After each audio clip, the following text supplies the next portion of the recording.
Assalamualaikum Bang Ihsanuddin Nursi.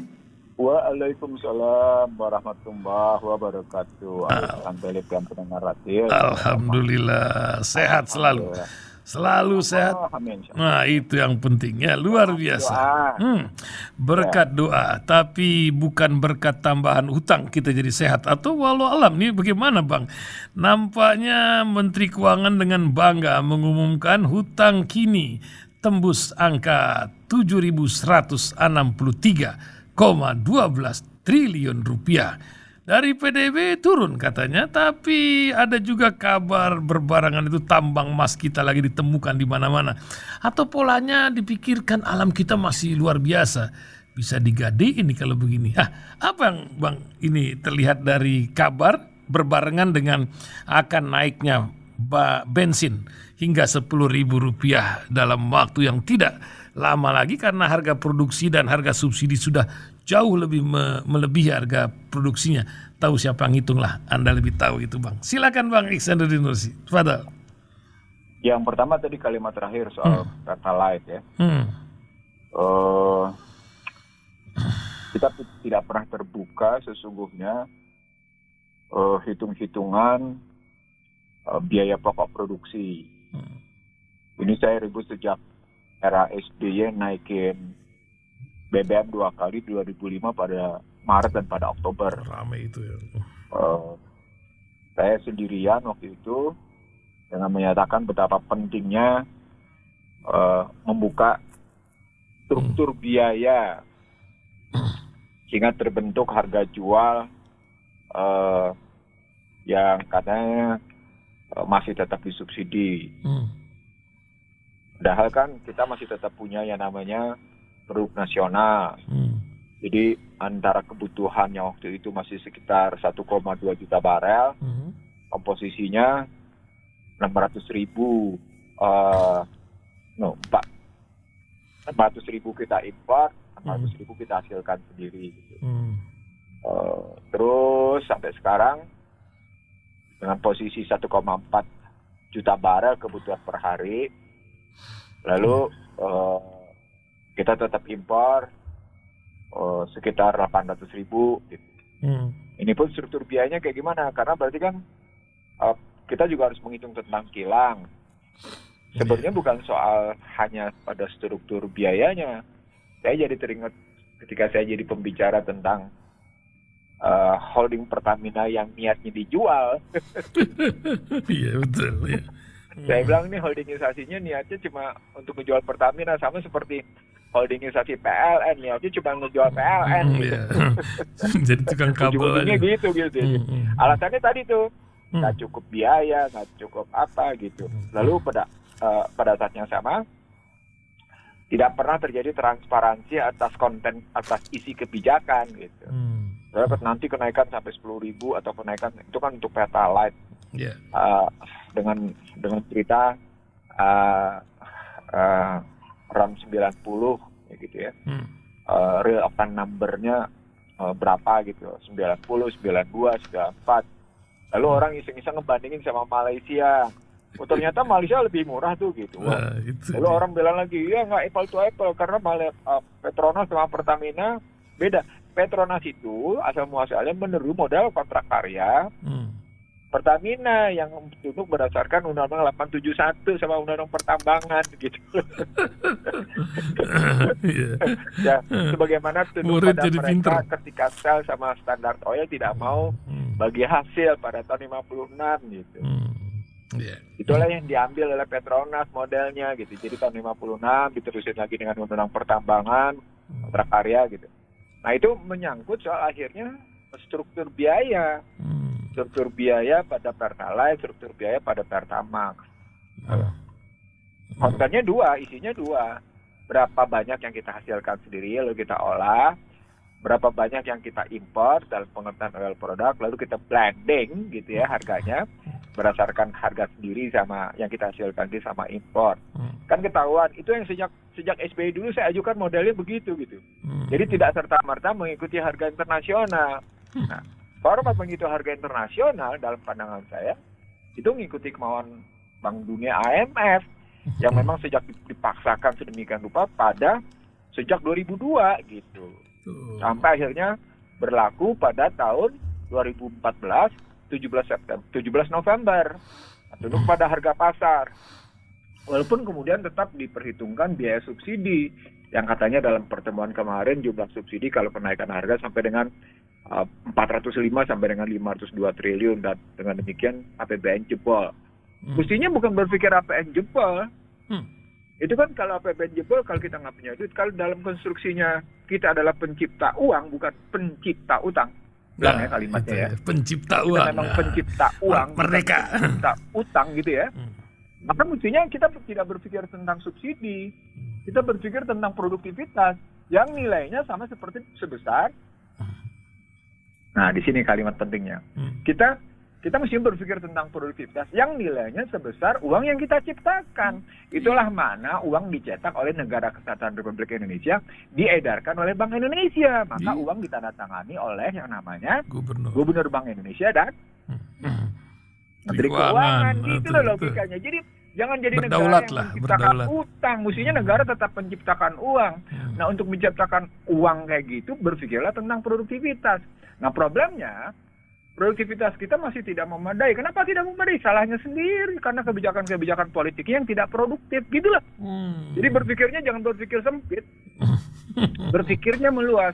Apakah kebijakan politik kita produktif? Apakah kebijakan hukum kita produktif menghasilkan rasa keadilan? Apakah kebijakan hukum kita hanya soal sepele lalu kemudian dibesarkan dan ternyata ngebongkar sebuah kebobrokan gitu loh. Itu kan yang disebut dengan produktivitas menghasilkan sesuatu untuk kepentingan hidup gitu. Bukan istilah saya di Rasel, bukan mendebat gitu, bukan menimbulkan liabilities gitu.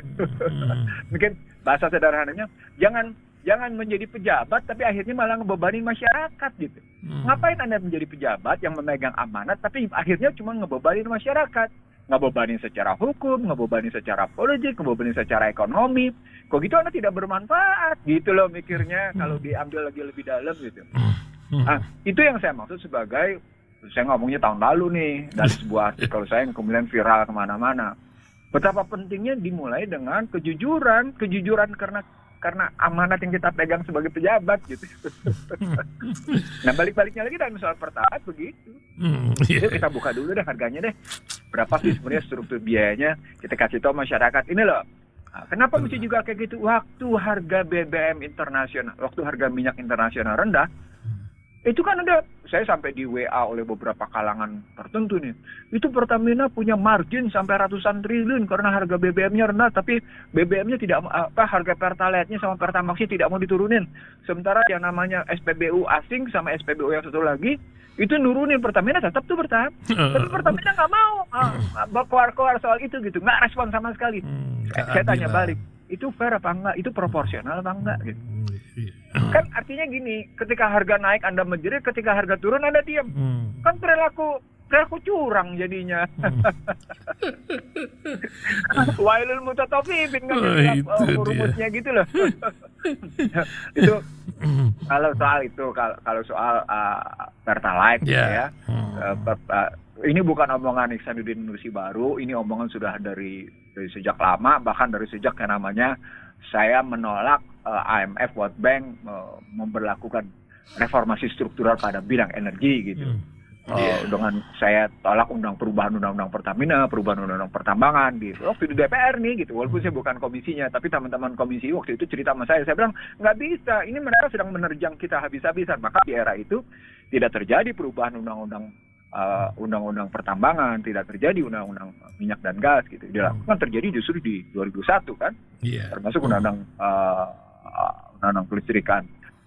Nah lalu berikut soal katakan apalagi tadi satu lagi ya. Utang Ibu Rini nih 7.163 triliun rupiah. Oh iya utang. Tapi juga kita punya gunung emas yang luar biasa. Saya waktu saya bicara di depan ulama habaib, saya menggunakan data Bank Dunia. Bank Dunia saat itu gitu ya sudah menyatakan utang per PDB sudah 41%. 36, 41 ya? 41 saya ngomong sudah ngomong di depan ulama habaib itu gitu. Mereka masih ngomong 38,5. Sekarang dengan angka 7163 mereka bilang 39,5. Nah, persoalan pokoknya adalah bukan soal ukuran-ukurannya, indikator kerentanan eksternal namanya. Jadi vulnerability external indicator itu punya berbagai macam ukuran, dan salah satunya ukurannya adalah memang yang mereka pakai berapa besar utang dibanding dengan PDB. Pertanyaan saya, bongkar isi PDB-nya yuk. Biar fair gitu. Bongkar dulu isi PDB-nya. Punya siapa itu? Punya domestik, punya orang asing di domestik, kan gitu pertanyaannya. Kan punya asli genuine ownership gitu ya, origin and genuine ownership, atau false ownership gitu, kepemilikan palsu gitu. Kan mesti dilihat kayak gitu kalau pakai indikator itu. Belum pakai 4 indikator lain ya. Belum pakai 4 indikator lain nih. Kalau pakai 4 indikator lain akan lebih dalam lagi soal utang. Lalu berikutnya, itu kan membuktikan bahwa sesungguhnya kalaupun kelihatannya begitu, windfall profit yang diperoleh dari kenaikan harga sawit sama harga batu bara, akhirnya kan kelihatan di PDB yang menikmati, walaupun kelihatannya membesar di PDB, tapi kan yang menikmati swasta. Si cukong aja gitu. Itu salah satu indikatornya gitu. Sehingga ketika utang dibandingin dengan cadangan devisa, dan cadangan devisa menyebut kemampuan bayar utang dan import selama 7 bulan, ya pertanyaan berikutnya, cadangan devisanya milik siapa dulu? Kan Anda mesti lihat lagi pada neraca perdagangan, pada neraca jasa, pada neraca modal. Pertanyaan berikutnya, kenapa neraca jasa negatif terus ya gitu? Jadi nggak bisa juga pakai kalimat-kalimat global begitu tanpa kemudian mencerdaskan. Katanya Anda mau mencerdaskan dengan dunia yang katanya sudah demikian terbuka lewat teknologi informasi. Kan mestinya kita betul-betul mencerdaskan gitu. Kalau soal utang. Kebetulan saya kemarin juga bicara soal utang waktu peringatan 77 tahun Indonesia Merdeka. Saya ambil bahkan dari era KMB sampai dengan posisi terakhir utang di bulan Juli. Iya, bulan Juli, sama bulan Juli sampai seperti itu gitu gambarannya. Saya bandingin, bahkan akhirnya saya dapat angka bahwa era Presiden Joko Widodo utang tercipta tiap tahun atau tiap bulan ya hitungnya? Tiap tahun. Itu 550 triliun tiap tahunnya. Atau tercipta sekitar peningkatan utang rata-rata 36,8% kenaikan utang tiap tahunnya gitu. Jadi kalau 8 tahun ya hitung aja jadi berapa ratus % tuh. Saya ngitung sampai kayak gitu. Belum lagi kemudian kenapa dominan di US dollar gitu. Kan US dollarnya masih tetap dominan, masih sekitar 60%-an. Denominasinya mata uang aslinya. Banyak lagi analisis mendalam soal itu untuk menunjukkan bahwa apakah memang indikator kerentanan eksternal itu menunjukkan indikator yang menguat biasa saja atau meningkat gitu. Kita pakai indikator mereka deh, kita pakai ukuran-ukuran mereka. Walaupun nanti kita bisa pakai indikator sendiri sebagai tambahan, misalnya tentang siapa sih yang sesungguhnya menciptakan dolar gitu, karena kita pinjamnya dolar gitu. Kan pertanyaan begitu. Kalau Anda ngutangnya dolar kan berarti Anda mesti menciptakan dolar. Apa yang menciptakan dolar? Ya cuma 2, ekspor sama utang kan. Nah, kalau kita bilang ekspor sama utang, maka pertanyaan apa yang kita ekspor? Itu pertanyaan saya ke Gubernur Bank Indonesia. Kenapa Anda melaporkan dengan jujur bahwa yang kita ekspor adalah barang mentah? Sementara penjajahan dulu juga mengekspornya barang mentah, saya bilang. Berubah ya, kemerdekaan masih tanda kutip. Itu kajian-kajian sederhana gitu loh, Alexander. Nggak perlu dalam-dalam. Ada 4 indikator lain yang bisa saya ikutkan dalam mengukur kerentanan eksternal. Misalnya tentang jasa yang terus-menerus negatif tadi gitu. Lalu ngebandingin sama Jepang, ngebandingin sama Amerika. Oke. Lalu kemudian bangga kita utang negara terkecil dalam utang di dunia. Nanti dulu. kalau mata uang asingnya lebih tinggi daripada utangnya gitu ya, persentasenya, itu Anda sedang membahayakan diri Anda sendiri. Itu kan sama dengan dalam diri Anda ada darah orang asing yang setiap saat mau diambil tuh darahnya. Mati mendadak bisa. Kan gitu logikanya. Iya. Jadi bukan darah Anda sendiri dalam tubuh Anda, tapi ada darah orang asing dalam tubuh Anda gitu loh analoginya gitu. Kalau uang kita ibaratkan darah gitu ngelihatnya. Jadi ya kita memang membutuhkan apa yang disebut dengan makanya mereka tidak berani menggunakan istilah good corporate governance gitu ya, atau mereka tidak pernah bicara azas-azas umum pemerintahan yang baik misalnya kalau pakai logikanya gitu, atau tidak pernah bicara tentang visi Indonesia yang merdeka, bebas, berdaulat, adil dan makmur, atau tidak pernah bicara tentang misi Indonesia yang mestinya seperti tertuang di alinea 4 dan tertuang di batang tubuhnya gitu. Ceritanya gitu. Kalau dalam relasi dengan 77 tahun kita dalam merdeka dalam tiga tanda tanya ya, merdeka. Nah, itu dia. Karena nih Ketua MUI juga bilang nih, kita ini belum merdeka seutuhnya. Merdeka bidang politik, merdeka bergantung pada kekuatan asing, dan juga bidang ekonomi, pangan, energi, macam-macam lah. Nampaknya ya ikhtiar dari Bapak bangsa kita ini masih perlu effort atau perjuangan atau salah tafsir atau macam mana sebenarnya Bang ini? Nah, saya kebetulan di dalam makalah saya bagi dalam 3 periode Soekarno, periode Soeharto, dan periode reformasi. Periode Soekarno sendiri kita bagi dalam 3 periode awal kemerdekaan, periode demokrasi liberal, demokrasi terpimpin, lalu periode dekret Presiden 5 Juli dan Kemjatu.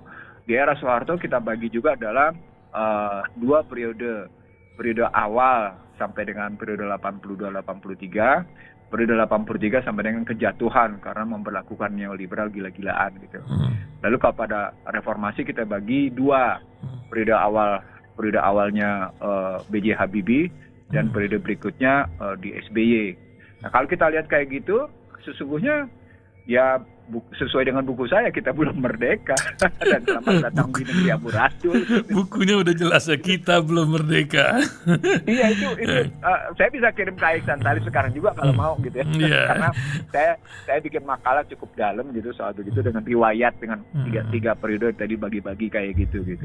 Artinya balik lagi, mari kita bangun indikator merdeka, mari kita bangun indikator bebas, mari kita bangun indikator berdaulat, mari kita bangun indikator adil dan makmur. Itu indikator visi loh. Iya, itu kan konsepnya bebas, merdeka, berdaulat, adil, makmur, itu visi. Indikatornya apa? Alat ukurnya apa gitu. Ini ada konsep kemudian ada indikator, ada alat ukurnya, ada konsepnya tadi, lalu dibangun alat ukurnya, lalu kemudian kita hitung nih kita hitung variabelnya, lalu kita bikin indikatornya, kan gitu ya kalau pakai ukur akademik gitu ya. Begitu juga ketika jatuh di misi, kalau di misi dibilang melindungi segenap rumah darah bangsa. Melindungi mana kalau terjadi 169 negara bebas visa, lalu pada Februari 2016 terjadi hasalah vista atas hambatan investasi asing, lalu asing boleh masuk dunia pendidikan, dunia kesehatan, dunia wisata, dan dunia macam-macam. Lalu ada kebebasan tenaga kerja asing yang sebenarnya melanjutkan era Undang-Undang 38 2008 tentang masyarakat ekonomi ASEAN gitu. Gimana? Tolong diadu kita sama orang asing yang jauh lebih pendidikan, nilai yang lebih efisien ya. Ini jadi masalah emang di negeri kita. Luar biasa. Bang, ini ngomong-ngomong soal haji Bang, nampaknya BPKH ini katanya sebentar lagi bakal habis periode yang sekarang, tapi Pak Wapres ini bikin berita 100 juta sebenarnya biaya haji, 60% disubsidi. Saya bingung kok disubsidi, kan kita bayar itu kan, diputar sama mereka di investasi 71%. Kemarin ditambahin 10.000 saja sama Bang Luhut lagi yang sana. Susah bayarnya, entah macam mana administrasinya. Jadi 40 juta ini menjadi 100 juta. Sebenarnya apa yang terjadi Bang di BPKH ini sehingga perlu perhatian khusus karena uangnya banyak di surat utang negara syariah ini. Gimana ceritanya Bang ini urusan haji supaya kita ini lagi bingung mau haji, anak kita lihat pandang si bocah, kalau kita sudah 60 tahun kayaknya susah dah pergi haji. Ini bocah bagaimana supaya pergi haji caranya ya? Gimana Bang? Ada kenaikan pada komponen-komponen dasar ya. Ini yang saya bilang mestinya BPKH membuka, sama seperti tadi kita ngebuka soal struktur biaya Pertalite atau Pertamax. Maka BPKH mestinya membuka struktur biaya itu ke masyarakat. Lalu jangan bicara pada orang yang tidak kompeten untuk bicara struktur biaya. Ini saya pernah sampaikan ketika saya debat dengan BPKH di Nasdem, bahkan ketika saya jadi pembicara di Komisi 8. Saya bilang begini, yuk kita bongkar dulu struktur biayanya yuk gitu. Struktur biaya terbesar kan tetap di penerbangan ya. Di penerbangan tuh luar biasa gitu. Apalagi sekarang penerbangan akan naik gitu. Itu kenaikan pertama adalah biaya penerbangan, pulang balik gitu ya. Pergi pulang. Itu yang pertama. Yang kedua, biaya visa. Nah, biaya visa ini berkaitan dengan pelayanan di Arafah, pelayanan di Mina gitu, di tenda-tenda itu. Bagaimana sekarang tenda-tenda menjadi lebih baik dengan ber-AC, dengan segala macamnya, itu juga meningkat. Nah, berikutnya juga memang meningkat juga biaya transportasi. Nah, berikutnya memang meningkat juga biaya konsumsi gitu. Jadi memang ada kenaikan biaya dari kerajaan Saudi Arabia sendiri untuk yang namanya visa dan pelayanan di Mina sama transportasi. Itu ada kenaikan biaya dari kerajaan Saudi Arabia sendiri. Satu. Yang kedua tadi kenaikan biaya pada penerbangan. Nah, di Indonesia sendiri ada nggak kenaikan biaya? Ya tentu ada. Problematiknya menjadi sampai seberapa jauh tuh tim advance ngurus macam-macam dalam rangka menetapkan kenaikan akomodasi, transportasi, pelayanan di Mina, lalu juga soal penerbangan gitu. Itu kan mesti dihitung. Lagi-lagi ujungnya adalah soal struktur biaya. Nah, kalau Wapres menyatakan sampai 100 juta, sebenarnya saya 3 tahun lalu gitu ya, tulisan saya beredar tentang siapa mensubsidi siapa dalam konstruksi uang yang dipakai oleh BPKH untuk didaya gunakan, bahasa mereka dioptimalkan gitu. Saya misalnya menghitung untuk Aceh, untuk Sulawesi Selatan dan beberapa misalnya, itu mereka bukan disubsidi, mereka mensubsidi karena usia tunggu untuk berangkat haji, usia tunggunya lama, waktu menunggunya itu 35-40 tahun, sehingga uang yang mereka taruh dibanding dengan pendapatan yang mereka peroleh selama 35-40 tahun itu sudah kelebihan dibanding struktur biaya dari harga yang ditetapkan. Lagi-lagi soal penetapan harganya menjadi berapa sesungguhnya struktur biayanya. Nah gitu. Sudah lama beredar di kalangan tertentu nanti akan ada penetapan biaya naik haji yang demikian sesuai dengan harga pasar, disebabkan kalimatnya naik haji jika mampu. Nah, itu asik aja ngomongkan gitu kan. Jadi kalimatnya akan disesuaikan naik haji jika mampu. Nah, mampunya kalau udah soal keuangan sampai kayak gitu seperti yang Wapres bilang angkanya. Tapi angka itu ketinggian apa enggak? Menurut saya memang waktu pemerintah menghitung hanya sekitar 35 juta, yang sekarang menjadi 42 juta, saya sudah menghitung memang sekitar 60 jutaan gitu. Iya. Berdasarkan struktur biaya yang dipunya gitu. Sekarang kalau mereka bilang 42 jutaan kan 42 juta sekian gitu ya. Iya. Itu memang kenaikannya bisa menjadi sekitar 90-an. Antara 85 sampai 90-an gitu. Kalau kenaikan yang mau dilihat dari posisi itu gitu. Nah, baru kemudian kita lihat kalau gitu uang masyarakatnya kemana? Nah, di sini masalahnya lain lagi. Jadi antara biaya dengan seorang masyarakat, masalahnya sendiri-sendiri, beda-beda.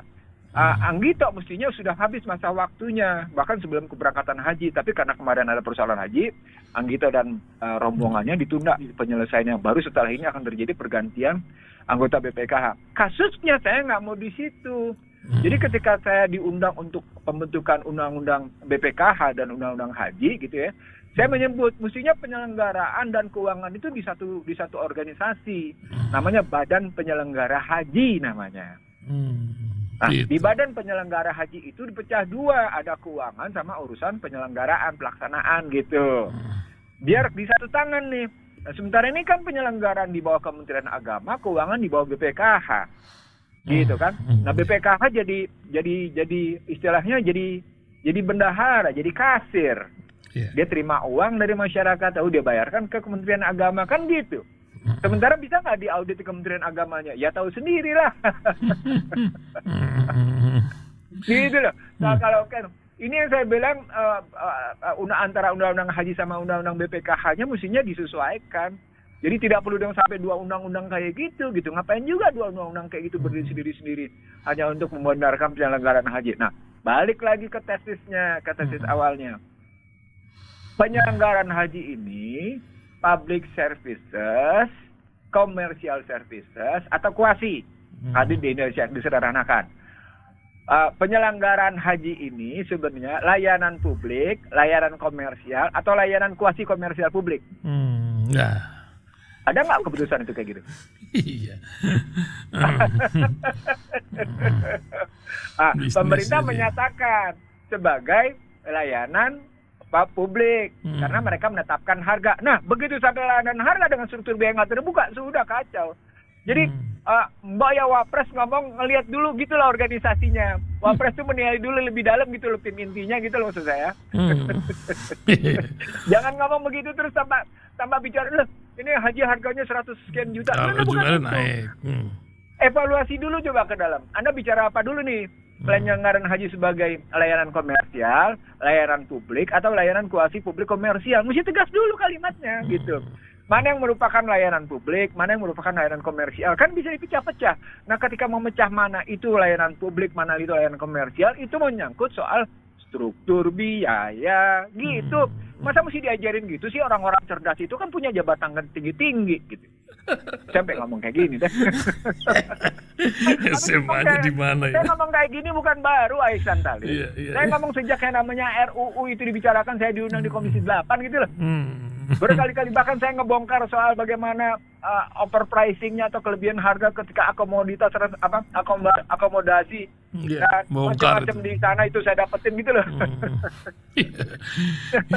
Iya, karena kita juga berurusan sama ya maklum lah orang Saudi ini kan ada yang baik macam malaikat, ada yang macam Abu Jahal juga kan. Ya luar biasa. Bang, memang nggak kelar-kelar ini urusan haji. Banyak orang mencari solusi karena sudah sedemikian panjangnya ini antrian.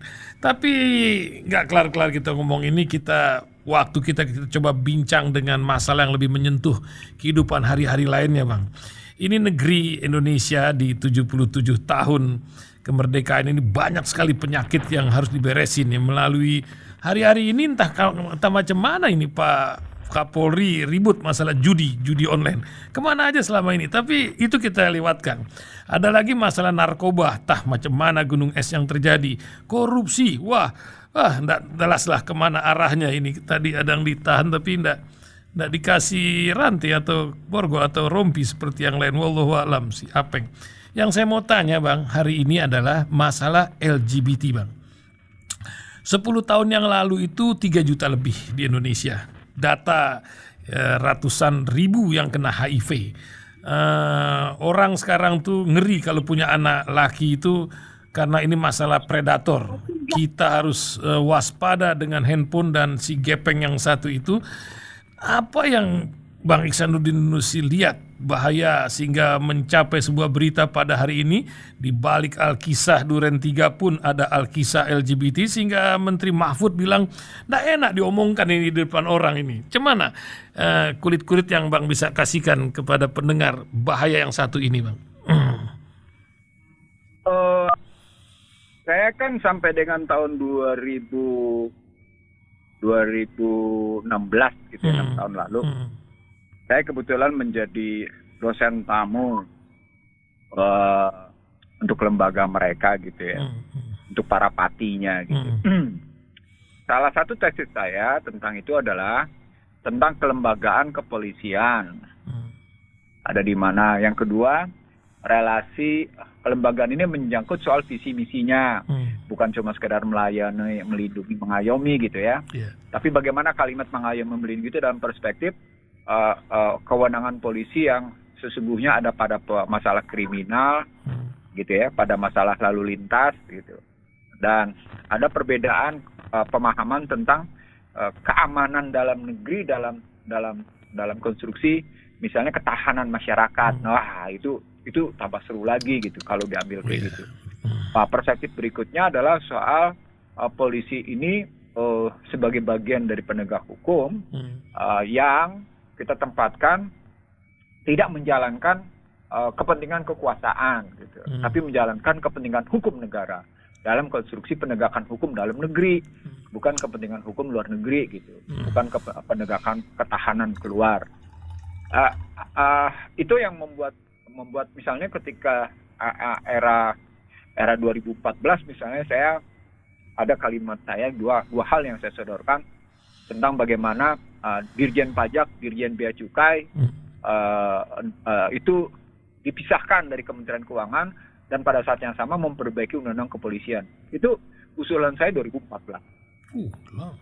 Bahkan sudah muncul di pertarungan 2004. Waktu itu ketika Megawati tampil melawan Susilo Bambang Yudhoyono gitu.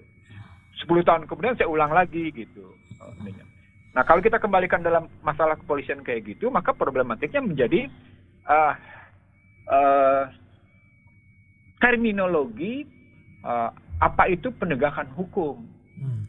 Terminologi penegakan hukum dalam pengertian penegakan hukum dalam konstruksi konstitusi, konstruksi perundang-undangan, dan ujungnya adalah soal bukan sekedar rasa keadilan, tapi memang keadilan yang dinikmati oleh masyarakat gitu.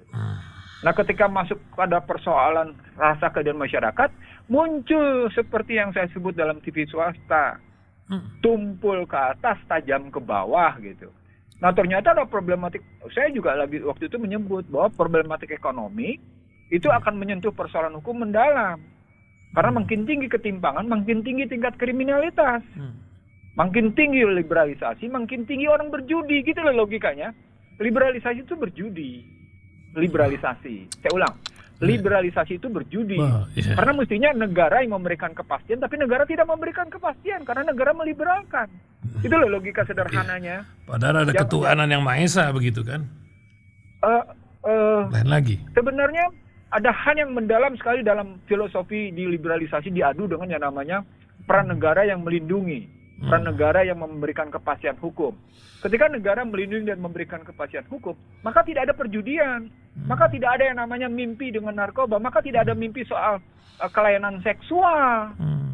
Karena memang negara harus menempatkan sesuatu pada tempatnya. Jadi ada, kalau pakai istilah Al-Quran, ada wasatan, ada mizan, ada adil, gitu loh.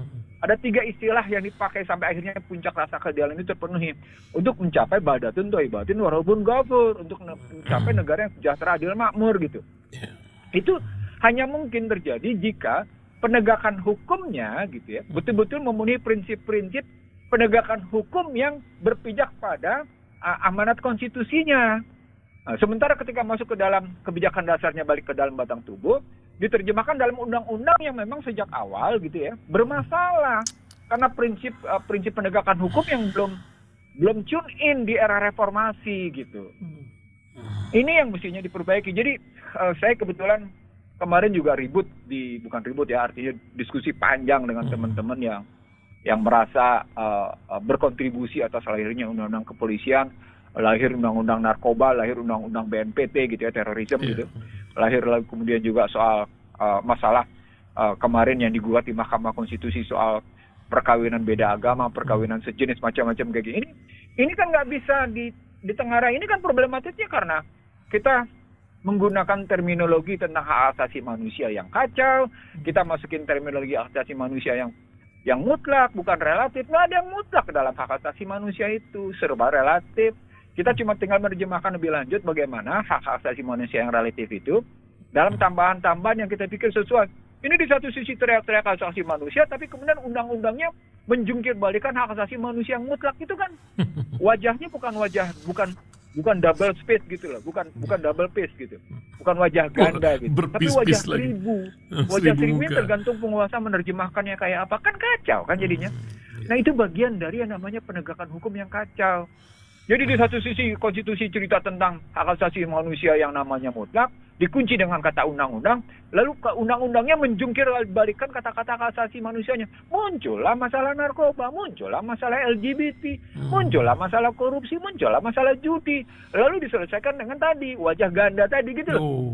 Itu yang sederhana kok ini ngelihatnya sebenarnya. Jadi nggak usah juga bicara soal ini soal konsumsi orang dewasa, enggak. Mestinya Menko Polhukam menyelesaikan tatanan hukum pendekatannya. Kalau dia sadar sebagai Menko Polhukam yang harus menyelesaikan tatanan hukum secara baik, maka kalimatnya bukan soal ini urusan orang dewasa. Nggak usah main sensasi gitu lah maksud saya. Ngapain sih sudah penuh dengan sensasi terus kita ikut-ikutan sensasi. Itu bukan pejabat publik yang betul-betul memberikan pencerahan kepada masyarakat. Di situ saya berbeda sekali melihat masalah ini gitu. Saya sangat berbeda dengan orang-orang yang mengambil sensasi atas peristiwa Duren 3 gitu ya. Dibanding dengan KM 50 gitu, atau kemudian disamakan dengan KM 50. Kita lihat aja dalam perspektif penegakan hukum. Misalnya beredar isu tentang perbandingan KM 50 dengan Duren 3 ada 21 item yang beredar. Itu kan menunjukkan persoalan problematik penegakan hukum.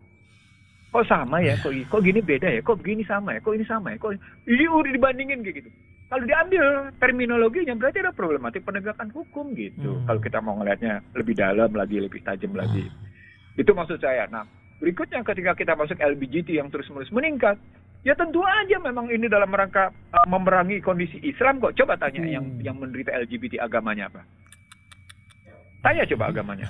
Pasti bicaranya agamanya Islam gitu. Betul, banyak Islam dan mereka merasa tersiksa. Agamanya Islam. Udah pasti mereka. Nah, kenapa sampai kayak gitu tadi? Problematik agama, problematik pendidikan di rumah, problematik pendidikan di sekolah, problematik pergaulan, dan yang namanya LGBT itu bukan soal biasa, itu soal serangan terhadap agama, serangan terhadap. Jadi posisinya memang ditularkan oleh penderita awal.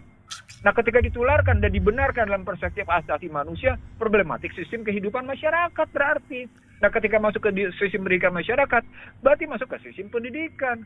Kalau bicara sistem pendidikan, ya mari kita evaluasi 5 kelembagaan dalam sistem pendidikan. Dari mulai kelembagaan pemerintah, lembaga pendidikan formal, lembaga media masyarakat, gitu, lembaga masyarakatnya, lembaga keluarga, lembaga individu yang bergaul satu sama lain. Kan mestinya kita nilai. Nah, di situ kan berarti menyangkut sistem sosial, sistem politik, sistem ekonomi gitu ngelihatnya. Lebih dalam gitu. Jadi saya tidak ingin masuk ke wilayah yang pertil-pertil karena pertil-pertil itu cuma akibat dari posisi air mengalir dari atas ke bawah gitu. Iya, ada pendengar bilang kok aneh ya, Putin aja berani menentang LGBT, masa kita nggak ada Pancasila kok begini ya. Lucu jadinya kan. Iya, karena Putin tegas-tegas mengambil Kristen Ortodok, Barnabas, dan nggak boleh itu. Kalau ngambilnya Kristen Ortodok, Kristen garis keras, dia tidak akan pernah setuju pada yang namanya perjudian, pada nilai tukar, pada LGBT. Itu nggak bakal setuju. Bahkan pada riba pun sesungguhnya mereka tidak setuju gitu. Itu Kristen itu begitu gitu di Barnabasnya gitu. Dah, Masya Allah. Weh, 8.40 menit Bang. Luar biasa bincang kita. Cepat sekali ini ya. Ya, closing statementnya Bang. Ditunggu nih di tengah kemerdekaan 77 tahun. Yang masihkah kita merdeka? Silakan Bang sebagai penutup. Makna kemerdekaan itu adalah makna ketika kita pulang husnul khotimah.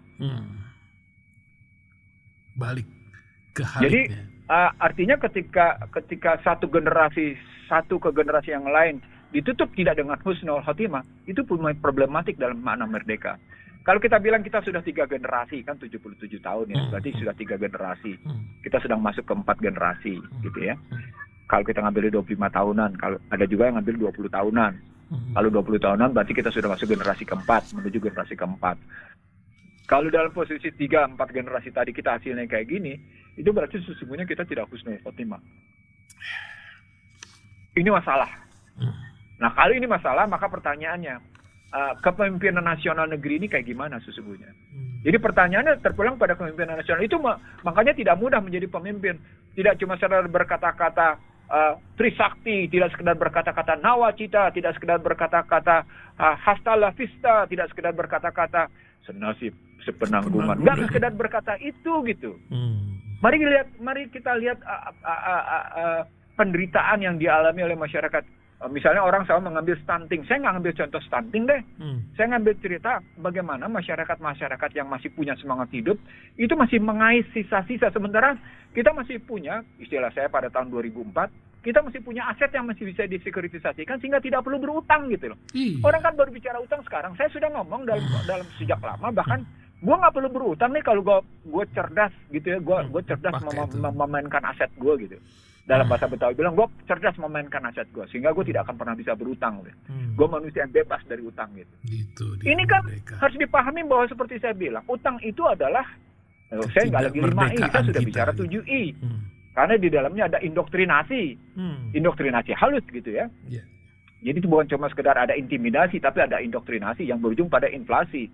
Suka tidak suka kalau kita lihat sekarang gitu ya, setelah kita berjalan 3-4 generasi, problemnya namanya 7I, yaitu invasi, ya, intervensi, infiltrasi, interferensi, itu kan intimidasi, indoktrinasi, dan inflasi, itu terjadi. Kenapa kita nggak buka pikiran kita bahwa yang namanya investasi dan perdagangan bebas itu kayak gitu? Sehingga akhirnya kita tidak pernah mencapai husnul khotimah dari pergantian generasi. Kapan itu pergantian generasi? Kita bikin dalam siklus ketatanegaraan dengan benar gitu. Nah ini siklus ketatanegaraan 5 tahunan ini nggak benar. Berarti kita tidak pernah menutup dengan benar gitu logikanya. Ada logika-logika yang mestinya kita ambil gitu dalam tataran kehidupan kayak gitu ya. Bahwa tiap siklus ketatanegaraan pada hakikatnya adalah soal penutupan satu era. Dan penutupan satu era soal apakah kita tutup dengan kebaikan atau dengan keburukan. Husnul khotimah itu gitu. Nah itu mestinya kita tanya. Kalau kita makin buruk misalnya, maka berarti kita menjadi soel. Dan berarti kita jadi beban masyarakat. Dan jangan nggak layak dong menjadi pemimpin lebih lanjut gitu. Kalau saya melihatnya. Nah itu ya Hisan Salim. Mohon maaf kalau saya salah gitu ya. Kalau benar karena kehendak Allah semata. Dan sesungguhnya karena memang kita masih tetap memohon ridhonya. Sambil terus berharap bahwa perjalanan ke depan kita adalah perjalanan yang lebih baik dari perjalanan yang lalu. Amin. Dan mudah-mudahan kita betul-betul menjadi aset daripada kita menjadi beban bagi masyarakat. Amin. Subhanakallahumma wa bihamdika asyhadu alla ilaha illa anta astaghfiruka wa atubu ilaik. Assalamualaikum warahmatullahi wabarakatuh.